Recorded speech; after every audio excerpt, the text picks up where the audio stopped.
Good morning, everyone. Here we have Farrah Mitra with us, Igor and myself in the studio here with the Real Women in Tech. And Farrah is going to be our Real Woman in Tech today.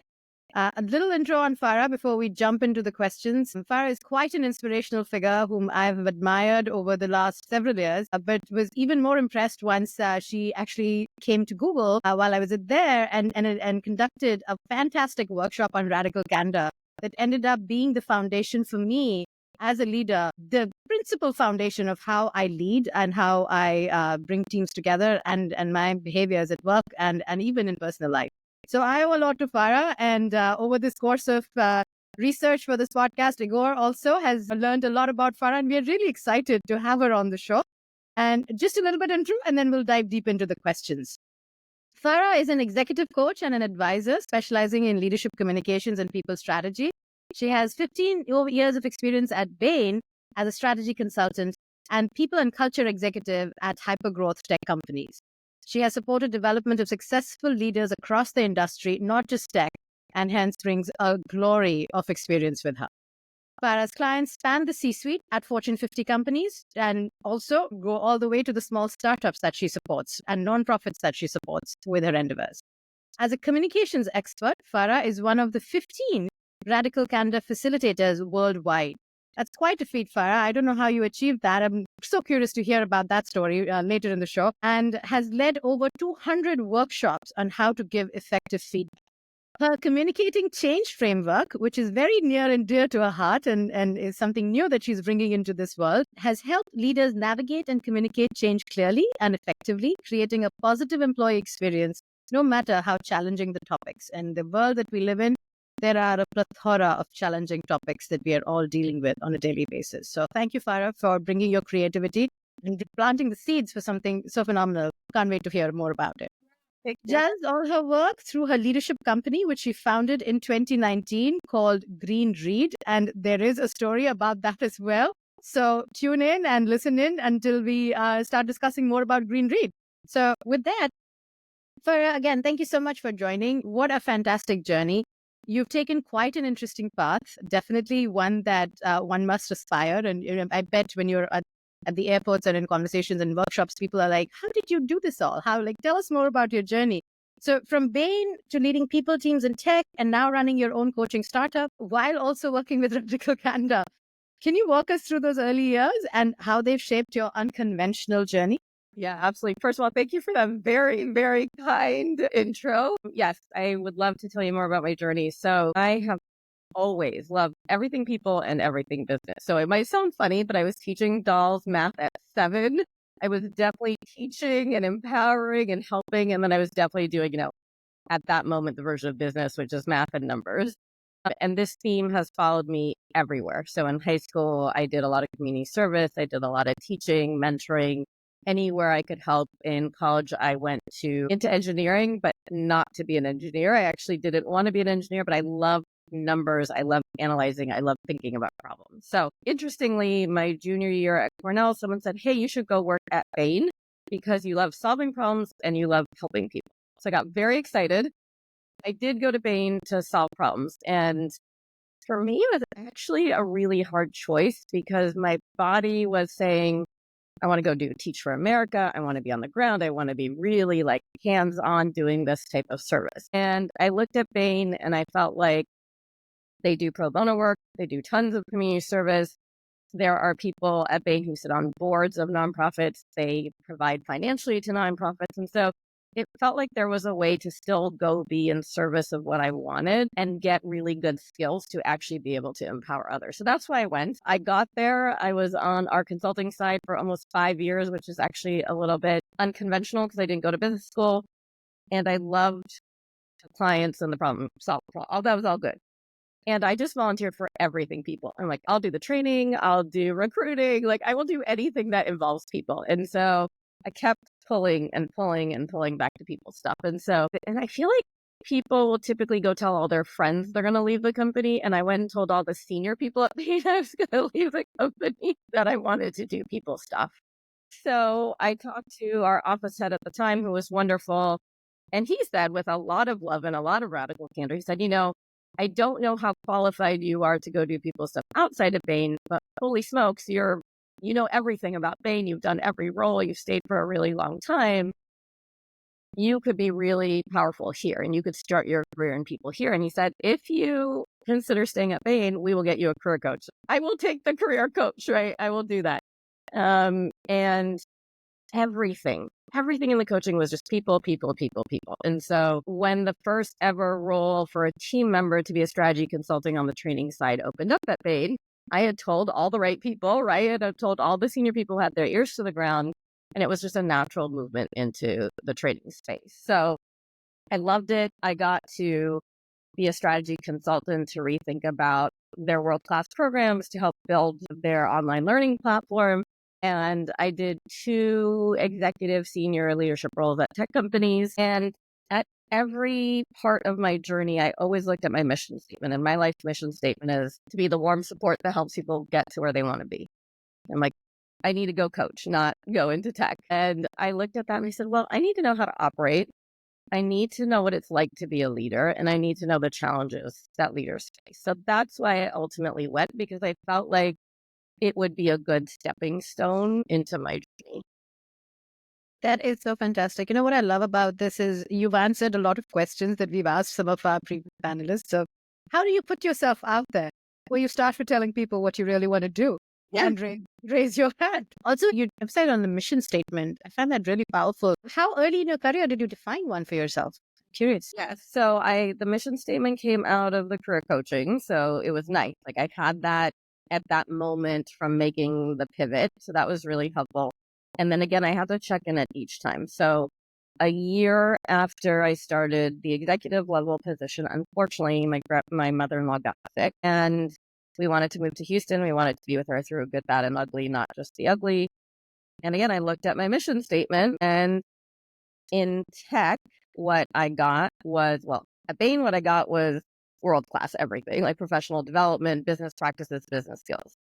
In tech, I learned how you operate under extreme amounts of change. I got massive pattern recognition of what leaders struggle with.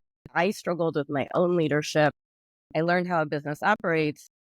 And so for me, that felt like the moment of like, now I'm going to go do the next part. And I'm going to take everything I care about and everything I feel like I'm good at. And now I'm going to go do the thing. So being that warm support and helping people get to where they want to be for me is this business. It's Green Read, which is executive coaching or coaching. I know we'll talk about it a little bit more and some facilitation and some advisory work, but it's an empowerment theme, really. So it sounds very clean and crisp how it worked, but that's because I can tell the story backwards. But I will tell you that I've always looked at my mission statement at every part of my journey to help me make a decision. And it may not have always been perfect, but I knew why each piece was going to help me get to where I am today. Thank you. Thank you for sharing that. I think that's my holiday homework is what's your mission statement?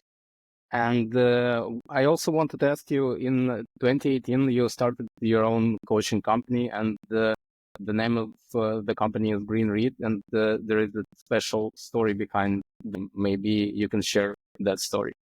Yeah. So the exact quote is, "The green reed that bends in the wind is stronger than the mighty oak that breaks in the storm."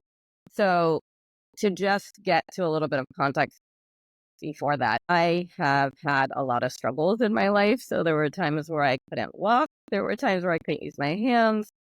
There was a time where I lost my mom in a car crash while I was at college and dealing with all my disabilities. And so there's always been kind of hard things in my life. And my family always taught us to be survivors. Like, we were coming from an immigrant family. And so I think they just always felt like we could lose things at any moment. And like, if we screwed anything up, it could be taken from us and we'd end up on the street.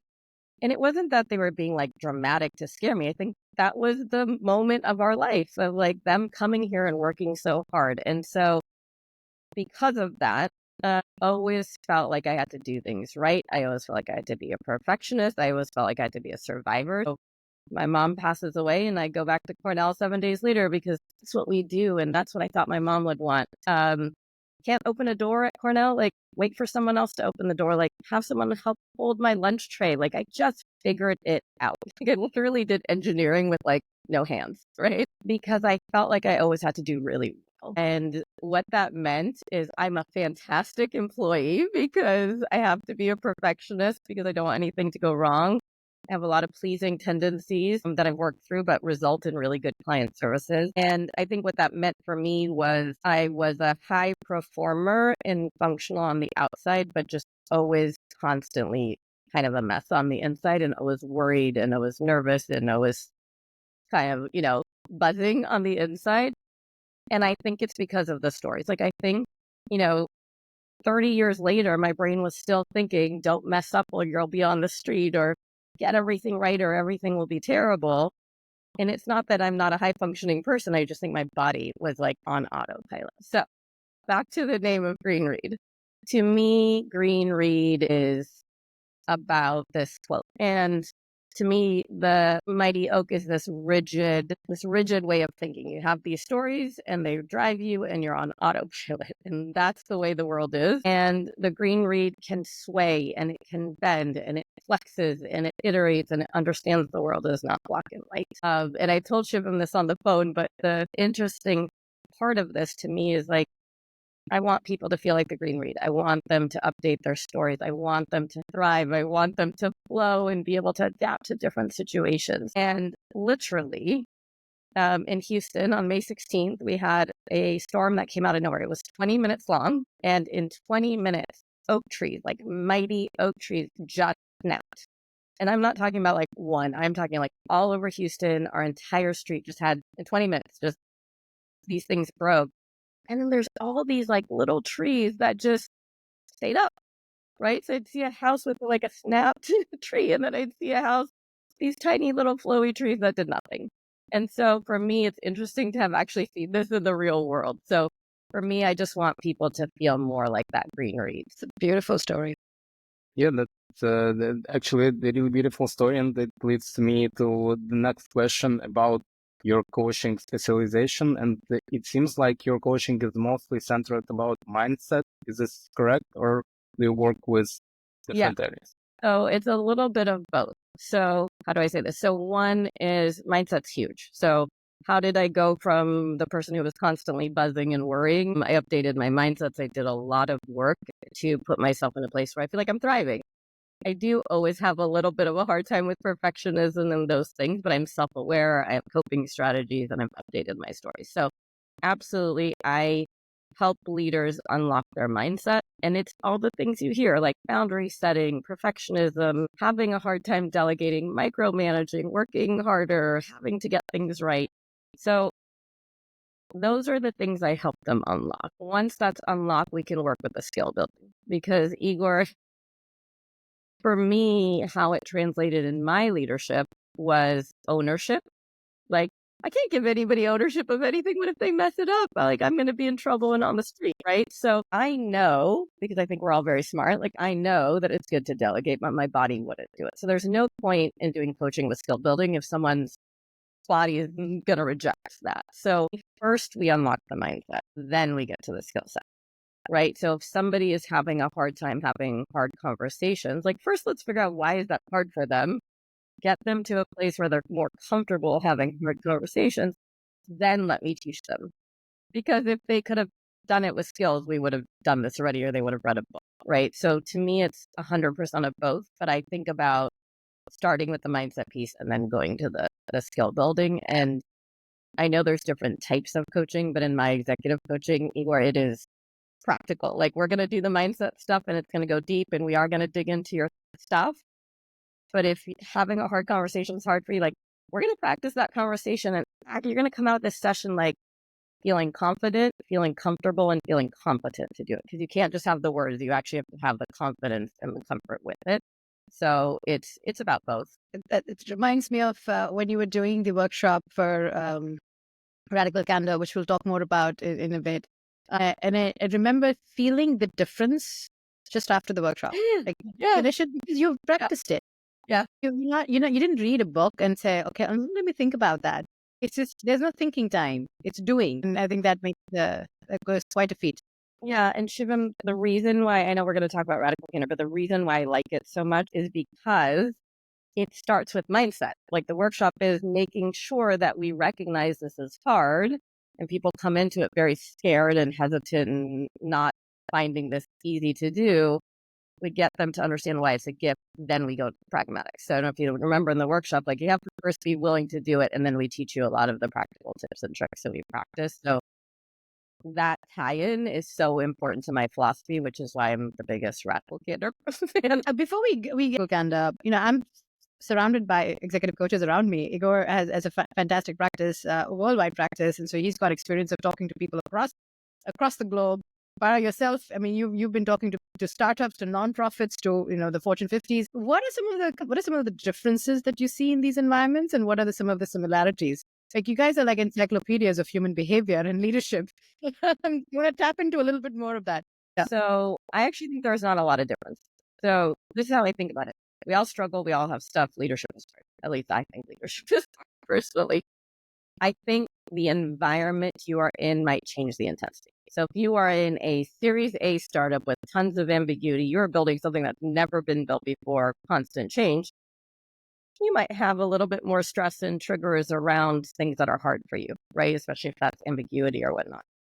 You go to HP, it's built and tried and true, and maybe they're innovating in different ways, but they have a foundation. It just may be a bit lower. So to me, it's the intensity of what people feel. I actually think there's more consistency.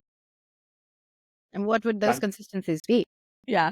Oh, I'm going to be a broken record today, which is I think we are all very human. So we all have struggles, right? I don't know about you, Eeyore, but I don't find the struggles very different. There's always a different context or a different setting or a different thing for different people. But what people struggle with is actually quite similar. And I think we all have these autopilot things, right? These things that have been driving us for a long time. I think about the coaching is to really think about the humanity, right? To always have that empathy that this is hard for people and to get curious before furious, right? So if someone, and this happens all the time, someone's having a hard time with someone in a session, and it's not that that person's a jerk. It's literally that this person is struggling, right? Like they're having a hard time. My strategy, as you all now know, is perfectionism and pleasing, right? I need to control things and not upset anybody. For somebody else, their strategy might be to act critical. That might be how they handle the stress in the trigger.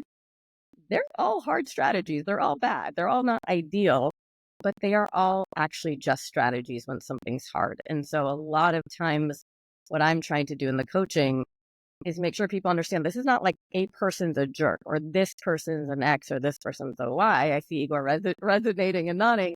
It's like, okay, this person's struggling, and what might they be doing in this moment that is causing that struggle? Okay, they're critical. So now you know when they start to be critical, they're actually what I call the bottom half of the circle, which is like a more reactive space than a more creative space. So actually, like, how do we get that person out of that place? How do you do that? And when you go to your place, how do you have that self-awareness and help you take yourself out, right? So we're not putting people in boxes. Everything is not terrible. It's like these are dynamics that we can work through, whether it's your own dynamic or the dynamic with another person. Definitely makes sense. And I love your quote, get curious before you get furious. And I remember you shared a story about your daughter well, being in a situation when she actually shared that quote also, and maybe you could share that little story. My daughter teaches me about leadership all the time. Remind me which one. Is it about the eyebrows? Yeah. Okay.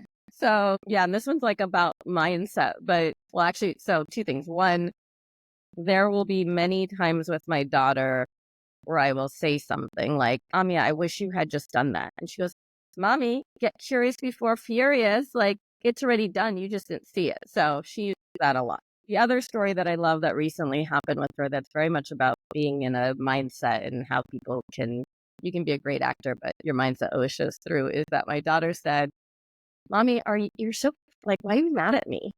I said, I'm not mad at you. Total fib. I know that's horrible, but total fib. I'm not mad at you. And she said, are you sure? And I said, yeah, I'm really not mad at you. And she looked at me, she said, then put those eyebrows down.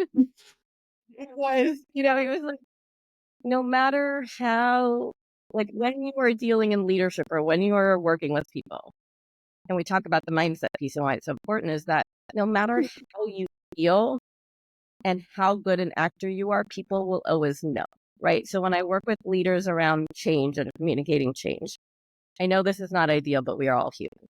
Sometimes when leaders are constantly communicating change, sometimes they're frustrated because they're like, why can't we just move on? Like, why are people having a hard time? And I know that's horrible, but we're also all human and leaders get frustrated with situations. And when you go communicate that change, I know that you're going to be diplomatic and kind and empathetic, but they already know how you feel. Like people know, like my daughter knew there was no way. I thought I was doing a great job of acting. She knew. So that's another thing is like when you communicate change or when you're a leader, you can't push through it. You actually have to authentically have that mindset. And so when we get to talking about communicating change in the framework, a big part is helping people see what mindset they're in and what mindset they want to shift into so that they don't have the put your eyebrows down a situation that I had with my. Yeah, such a great story, and all three of us have daughters, and it's interesting how much you can learn from our kids. Let's dive a little bit deeper into Radical Candor for those who are not that well familiar with it. Can you give us a quick intro into that approach and tell us what it's all about? Yeah, sure. So Radical Candor is all about the framework, but it's all about how do you give feedback in both a kind way and a clear way. So I think people think that either I'm going to be really nice and I have to sugarcoat and I do all the things, or I have to come across like a jerk and be really jerk. Radical Candor is how do you both be kind and clear in a way that feedback is a gift, right? So, for example, my trainer is a beautiful example of this. My trainer is always giving me feedback because it's weightlifting and I can get hurt. She does it. Even if I'm a degree up, I can get hurt. And she always gives it kindly, but she is exceptionally clear. If she's like, hey, Far, like, maybe, do you think you could, but you're really good at weightlifting? Like, no, I'm going to get hurt, right? Like, she is in service of me in 45 minutes. I promise you, she probably gives me 45 pieces of feedback because she wants me precise and she wants me to do well and she wants me to lift correctly and get strong and healthy and all the things. And so she's always in service of me and she gives it kindly and she gives it clearly. And then it's the gift, not, oh my gosh, you're so terrible at the weightlifting or I feel bad or she feels bad. We just have a rapport and a trust where she cares for me personally and she challenges me directly. Sounds well. It's a proven and great approach. Can you tell a little bit more? How did you get into it and how it all started?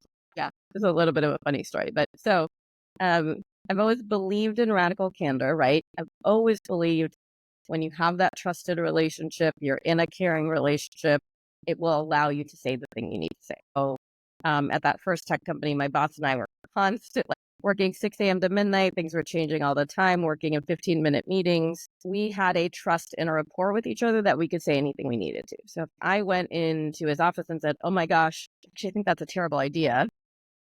My boss wouldn't be like, ooh, you're a horrible person. He'd be like, thank you for saving me 3 hours tonight, right? Like there's an ability to say the thing you need to say that really helps somebody. So I've always believed that. And I've always believed you have to have the care personally in that trusted relationship. I didn't have the words or the framework or the articulation of it. I just knew those components were really important. An article for Kim Scott came out, I don't know how many years ago, but it was in First Round Capital, which is one of the best sources of really high quality content. And I read this article and this is amazing. Like, this is the thing. And she put it into a framework.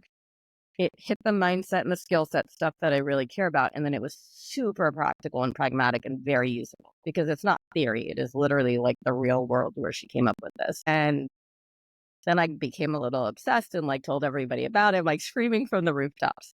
So, which is a good thing because one day Kim Scott emailed someone at that tech company and said, do you know of anybody who might be interested? We want to add one person. And she hits forward and she sends the email. And I like freaked out. I write back in capital letters, heck yeah. And then 5 minutes later, I'm like, yes, And by the way, thank you so much. I'd be really interested. Could you connect me with Kim Scott? Next thing I know, I'm connected with Kim and I'm freaking out because now I've met like the celebrity of my life. And then the rest is history. So that's maybe like being really clear about what I cared about, kind of like the Bain story, right? Like I told Yeah. I cared about, and then it kind of came together. So I don't know what you call it, but it was very, very excited and happy to be a part of it. So Divine intervention is what we call it. Yeah. and a lot of like obsession and screaming from the rooftops about it. Yeah.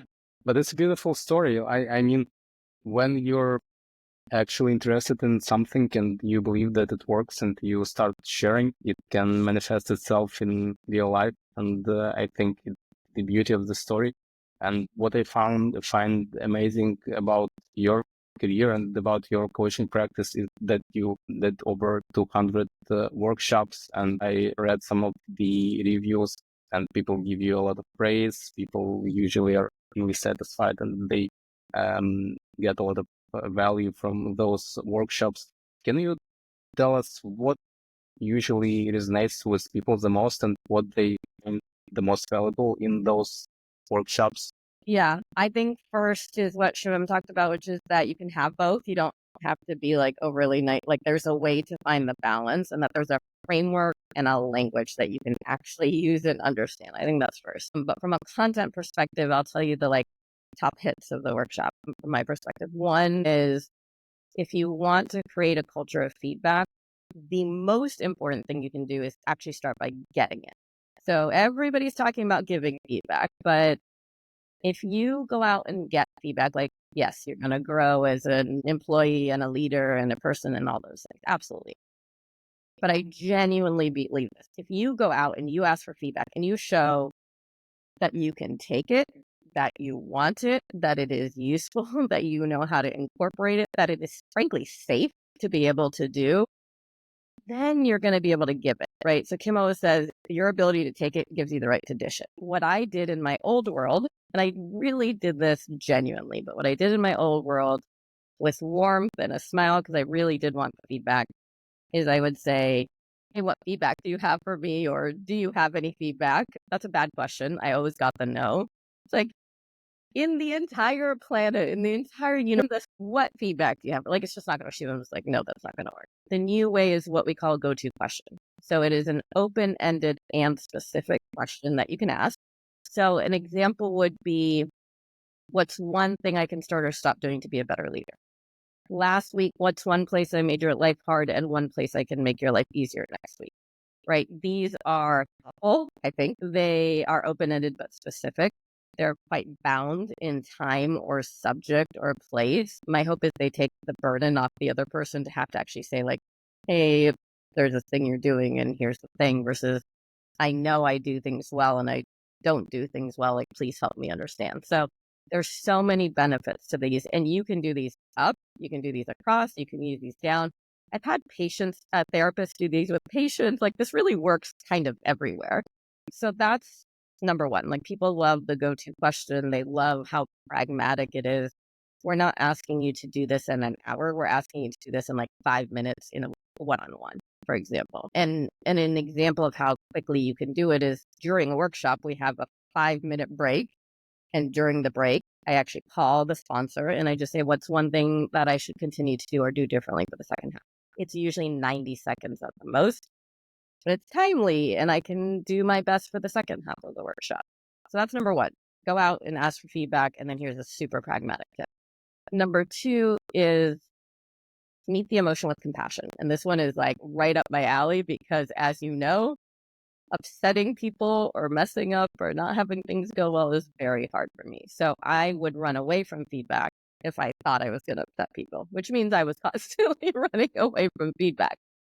Now I've learned from Kim and Radical Candor, if you give hard feedback, you should expect a response. Like, you should expect humanity, right? Like, I've cried when I've gotten feedback. And so what you want in that moment is you want to have prepared the best you can, right? And then you just be a human in that moment, right? So instead of, it's okay, don't worry, you didn't know, blah, blah, like, instead of running away and trying to take away the tears and then never giving the feedback and then they never grow and learn, You can be empathetic. I know this is hard for you. You can be empathetic. You can care for, like, I'm here to support you. None of those takes away from the feedback. It cares for that person in the moment. It allows them to process. And then you can move to the feedback, right? Because one of the things the Radical Candor CEOs told me was when we shortchange the processing of the feedback and how it feels, then we're shortchanging the ability to actually change. Because, like, oh, it's okay, don't worry, it's fine, it's not a big deal. Okay, so is this a big deal or not a big deal, right? You actually have to sometimes feel the feeling of the impact you've had, or feel that just feel it, like we're human. So I think a lot of it for me is, how do you know that there is a way to care for someone when they have a reaction, and just to expect it and know you could be the most prepared person in the room and you have no idea what's going to happen. Take the pressure off, do your best to prepare the feedback, and then just show up as a human and be as supportive and kind as possible without running away. I love this framework so much, and I go back to the book so much, and I think this is the most gifted book in my records, because whoever becomes a new manager, if there's a new manager joining under me, this is the first book I hand over to them and say, read every word and read it again. And then when you forget and you get confused, go back to it again. The way I received this framework when I was introduced to it is, I was at a point where I was getting a lot of feedback. You're being extremely direct in your, communication with your direct reports. You might want to modify it, but nobody gave me the words. Yeah. They're not telling me. They're telling me to be softer. I did not know what tools I could use to bring out what I'm trying to exhibit here. I'm trying to exhibit integrity by saying that we all deeply care about this project, and I deeply care about you, and I want to let you know that you're screwing it up and we need to come out of it, and I'm with you. I'm going to help you through it. I'm working with you on a plan, but let me give you feedback in the way that is authentic. Do not ask me to mask it with a sandwich. I don't want to use those mechanisms. Radical Candor just gave me those tool sets, and I don't know if this is a good practice or not, Farah, but even I recently started took over a team in NVIDIA, and I started by saying, I practice Radical Candor, which means I will be very direct with you. I might have not proven already that I deeply care, but you will see. That is caring personally, right? Is to let somebody know how you are authentically, right? Because they haven't gotten to know you yet. And that's like many, many, many gold stars on all the things about because you did that really well. And I think, is it okay if I talk about the sandwich for 1 minute? Because I think it's Yeah, please, yes. hot topic. So to me, the sandwich is, you're great, but you're not, but you are, right? And I find the sandwich, and I know this is going to be very like harsh, but I find the sandwich selfish. And I will talk from my own perspective because I've used the sandwich a lot, because I don't want people to be upset. So I use the sandwich. But I think the sandwich is about making people feel good, right? Like you are good, but you're not good, but you are good, don't worry, right? We're just trying to make them feel good, versus there are things you do well and there are things you can do better, right? That it's so wildly confusing to use a sandwich. Nobody knows what to do with the sandwich afterwards. And I think how you can help people with that feeling that can be hard, again, and in broken record, is just to go back to empathy. It's not don't worry, or you're really great, or you're X. Don't worry, you're totally fine. It's I know this could be hard. Sorry, rants about sandwich over. And it's natural. Yeah. It is natural, human, but I think there's a shift we can take. I think we can go from being nice to being. I think all of us have a lot to say about the sandwich model. And another thing that we don't usually consider is the difference in cultures. And because in my practice, I work with people from different countries of the world. The thing is, I come from Eastern Europe, and I'm originally from Ukraine. And in Ukraine, we are extremely direct. So, and the people usually tend to give comments to Ukrainian people or Eastern European people when working in international environments that we are too direct. And then if you use sandwich model on, let's say, a person from Eastern Europe, the thing is, we usually don't understand the model at all. So the thing is, if you use this approach, you're great, but you're not, but actually you are. We hear that you did everything fine and there is nothing you can improve. This is all we hear. So we hear like, all is perfect, you did great. And in in our culture, sometimes if you want to be respected as an expert, you need to give a really harsh feedback. And the harsher feedback you give, the more like expert in the field you are. So in terms of international communities, and now we see teams of people from different countries usually working together with the remote work, even in the biggest big tech companies and in other industries. And I think why Radical Candor is a great approach, because as Shivam mentioned, it gives you exactly what to say. Like you can use it and you will be understood in different environments. So it's another factor, another reason why if you're still not familiar with approach and you're listening to this podcast and to this episode, you definitely have to grab a book. I love that it's a commercial. Yeah. Igor, just to tie off on that comment that's why I like the framework, because it's not a one size fits all approach. It's not saying here's how you give feedback. It's saying based on, frankly, if you're in a company, you can have an individual culture, a team culture, a company culture, a geographic culture, and your own culture, right? That's a lot of cultures to think about. So what's nice about Radical Candor is we're not saying this is one way to do it. Saying when you look at your relationship with that person, the level of trust, the level of rapport, what that culture is like, then you decide the right blend of caring personally and challenging directly. So I like that it accounts for cultural differences as well. All right. I am now very excited of this next part of our podcast, because from the labs of alchemist Farah is coming out a very exciting new framework, communicating change. And it couldn't be more timely, Farah. I mean, just look at what's happening around us. Talking about change, it can be about so many different things, right? Like recently I was in a meeting and I got a ping of like, did you see the recent attacks that were happening on Israel? And we have a very large presence in Israel. And, there was a lot of conversations happening about just the political climate. And it made sense for us to communicate to our teams in different parts of the world that we are with them and take the time off as needed and do the right thing for your families. And that communication it's not communication of change, but it's communicating in a very difficult moment. Yeah. And are we all equipped with those frameworks? I thought of it and I was like, well, maybe that's where Farah is going with it. Is like, and let's not forget all the riff season that just keeps coming in. It's a season that keeps giving, unfortunately. And tell us everything about it. What went into it? I'm sure there's a story, just like the Read and Radical Candor. I want to hear the story and talk to us about the framework. Yeah. So super obvious. I really care about communication because I think it can impact people's experiences, right? So both personally and professionally. So here's a personal story. So when I was pregnant with my daughter, we did some genetic testing. We meet with a genetic counselor. They are an expert in genetic counseling. They tell people results every day. And we sit down and she looks at us and she says, you have a 1 in 293 chance of your daughter having a severe birth defect. Like, I think my husband and I like literally almost broke. And she said, after like a few seconds, which is completely normal for your age and a 0.003% chance. It's like, why didn't you say that first? Like, oh my gosh. Like, this was 7 years ago. I can still remember what the room looked like, what chair I was sitting in, how I felt in that moment, right?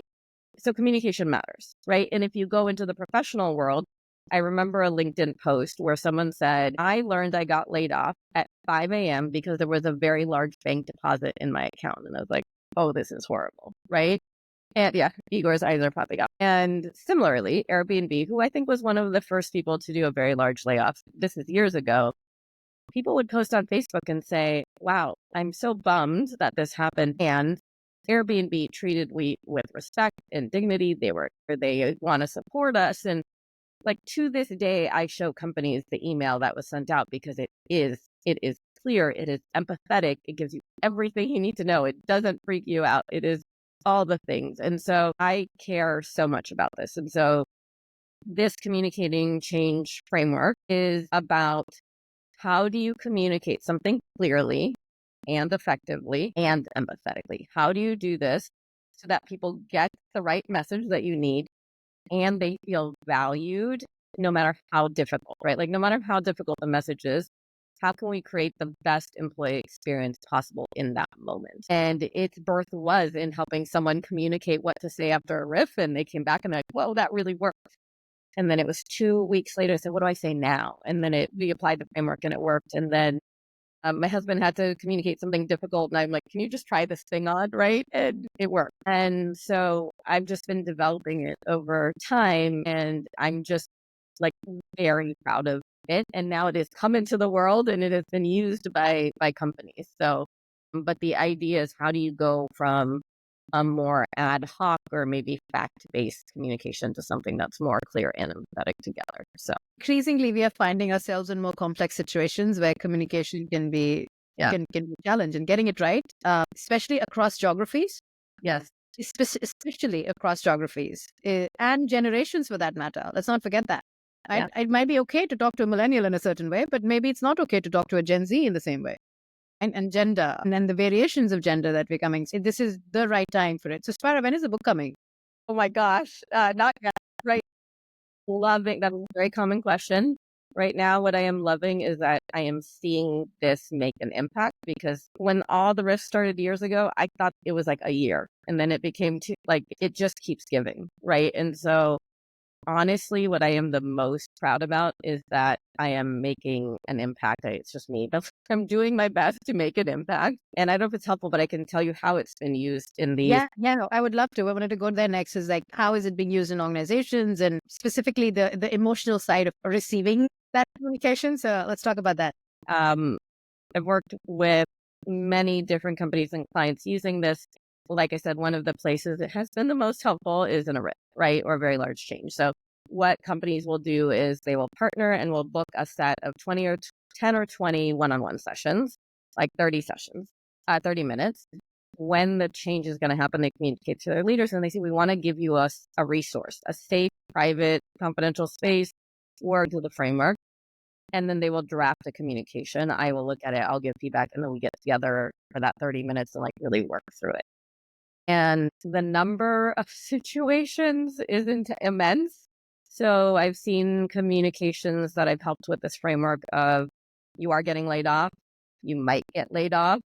So many people from our group got laid off that now we can't help your group. I need you to work on more things because we have fewer team members. Your promotion's now on hold. Now we're doing performance management, which is something that happens often after a RIF. You didn't pass your performance plan, you're going on one. Or if you're an IC, so I've done this with ICs as well, my manager changed because of a restructure or RIF, and I was right about to get promoted. Like, I don't even know this person. How do I even have that conversation? Man, that promotion was really mismanaged, and I'm so disappointed in how it happened. And like, can you help me have a hard conversation? Or my new manager isn't really developing in my professional development, and I have no idea what to do. Or unfortunately, the list goes on, but those are the types of topics that leaders will book these sessions to go through. And we actually walk through the framework and we walk through the draft and we can practice that communication. So again, it's coming out of there with comfort and confidence and clarity. Fantastic. Yeah. And there's always two sides of a coin, right? We think about the rifts, and we've always heard the stories of like, this is how it happened to me. But it's clear that the organizations that are having to make such tough decisions are actually going through a very thorough thought process. Gosh, yeah. Like, right? like literally, Farrah, we can help, but like, this is a big thing. We don't have as much capacity. You are an expert in this. I mean, sometimes people would just book a session and cry. Like, that's just what they needed in that moment, right? Sometimes they just needed to process where they were in their mindset, but we had to see the mindset shift in how they felt and how they wanted to approach the conversation first. But they needed a safe space to like breathe a little and know the stories they were telling themselves, and then move to a better place. And then, in true Farrah fashion, once we have the mindset, then we went to the skill set of actually getting the right communication out. Yeah, I think that this, you're touching upon the topic that I often think about when you're communicating changes. It is an emotional moment for both the people involved. So many managers who are having to communicate this change haven't done this before. I mean, I'll be honest, there was a phase in my career at Google, and towards the tail end, where I was like, well, eventually I'll be one of the people who will have to share such news. Really? And prepared. Am I ready to do that?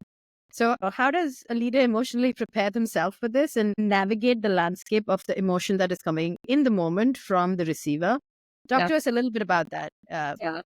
I think a couple things. One is, it's not surprising, just check your mindset, right? So if you're going into this with like, this person's going to get mad at me, or, if you are a receiver, someone's going to screw me over, it's just not going to go, right? So we have to come in with the right frame of mind. Two is, going back to that thing about people being human. If somebody gets angry at you when you are delivering a message, it doesn't mean they're a horrible jerk. It means that they're having a hard time processing the message, right? So being able to be empathetic, I hear that you're frustrated, being able to play back what they're saying makes them feel heard and actually helps you confirm understanding, right? But it can be easy to just interpret like, oh my gosh, look at this behavior versus this is a really hard message. Like they're having a hard moment, getting curious before fears. Like, tell me more about what's going on for you. What's on your mind? And also just knowing that if things get heated in a conversation, I think it's okay to step away, right? It's okay to say, this sounds like it's hard for both of us or for us, or it's a hard situation. Like, why don't we both take a moment away and come back to it, right? Or if things get very heated, let's say you're getting feedback that you don't agree with and you're getting defensive. Well, how you respond to feedback matters because you don't want to shut people down. So you might say like, hey, I'm naturally having a hard time with this. I want to step away and think about it. So when things get heated, other things, maybe one last tip is, can you say, hey, this feels hard in the moment? Like, what's one thing we can agree to, or what's one step we can take to XYZ? So to me, it's more about humanity of how can you take care of each other in a hard moment? How can you assume best intent? And then how might you be able to, transition to a better place to be able to communicate together? It's a beautiful framework, and I feel really grateful to you for developing it. And it makes our workplaces a little bit better, a little bit more human. And I actually have one question, which is interesting for me personally. In my coaching practice, I see a lot of people with different empathetic capabilities, if you can put it in that way. And it seems like some people are born a little bit more sensitive and they tend to be more empathetic, and the other people are less. And it seems like a big part of the framework is being empathetic. And it might be a difficult question. It's not a trivial question, but maybe in your practice you face some of similar situations. For example, I have some clients who are in more technical roles for whom it's a little bit difficult to be empathetic. Do you know any practices or exercises how you can develop empathy and how you can become more empathetic? Yeah, that is a very good, hard question. A good one. I think there's a couple things, right? Like, rather than saying like, how can I be empathetic? Maybe it's giving yourself some tools or frameworks or questions. So one of them we talked about is, what do I want this person to say or feel afterwards? Right? Someone's like, oh, that person's a total jerk. Hey, because they did that and they really want to screw me. Hey, what are 5 other things that actually might be happening for them? They're really stressed out. Actually, this project's not going well for them. So probably asking a question about other possibilities could be really helpful. Hey, like if you had to guess, what's their story? Like, let's just pretend that they're not being a jerk and that actually this is really hard for them. What do you think their story is? Like, what do you think is actually happening? Like, I've noticed they're really stressed out lately and things aren't really working for them and things aren't going well. So to me, maybe it's getting some shortcuts, like some hacks, which I think are often good questions. Like, what are the good questions you can ask somebody to help them let the other person get into their shoes? How does that resonate? Yeah, yeah, great, thanks. So we discussed great frameworks today, and let's try to test the framework and apply it to real life situations from our listeners. So the first question came from a listener. She is facing a challenge with her manager who tends to micromanage her, and it's causes additional stress, of course. And she wants to have a conversation, and she wants to express her need of uh, autonomy. Do you have any tips for starting and leading that type of conversation? Yes. Okay. So this is a situation where the person feels like they want to be less micromanaged, they want more autonomy, and somehow they have to tell their manager this. Is that So I love the recognition. For those of you who know Dr. Becky, child psychologist, she always says two things are true, right? Which is the manager is micromanaging, and there's probably a likely trying to be helpful in here, right? So that helps me think about this communication. So I like using an and statement. I like having some recognition that they're helping. I like sharing impact so the person knows what impact they're having. And then I love, like, this one of my favorite words is partnership. Like, showing that you want to be in partnership will allow for trust building and good intent. So if I had to try on some words that I will try, it could be something like, I'm so appreciative of how much you help on projects and get involved. And I also want to leverage your time and use my skills to knock these projects out of the park. When you get involved at a more detailed level, I think it takes away from your time. And I actually feel a little bit more stressed doing the work because I feel a little bit less ownership. I'm hoping we can partner to find the right balance for both of us. All right. The next question is from a listener who shared a situation where her manager often takes credit for her work, using it to boost his profile. And I want to be very gender neutral here, so it could be the reverse as well. The genders could be reversed here. But she's eager to gain recognition for her contributions and advance her career. What strategies would you suggest for her to address this situation and shine in her own light, and make sure that she can get credit for the work she's doing? Okay. Thank you for the very hard situation. Appreciate it.